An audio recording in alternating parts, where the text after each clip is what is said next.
Ito ang mga dapat natin aabangan sa Batang Quiapo, mga kapamilya, na wag na rin papalampasin ang bawat episode ng telesiring ito.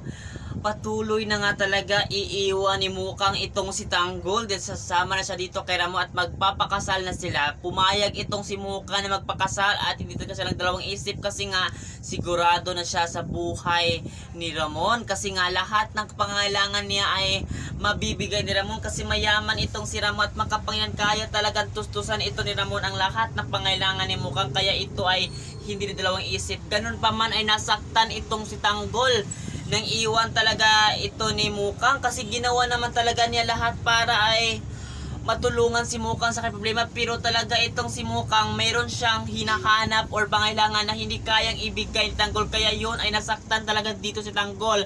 Kaya naman makapamilya, abangan natin ito kung hanggang kailan nga ba talaga makukulong itong si Tanggol. Sino kaya ang tutulong sa kanya para makalaya siya sa kulungan at mapatunayan na wala siyang kinalaman dito sa nangyari dito kay Ruda. Kaya naman makapamilya, yan ang abangan natin kasi marami tayong aabangan dito na hindi dapat natin palampasin ang bawat episode ng telesiring ito.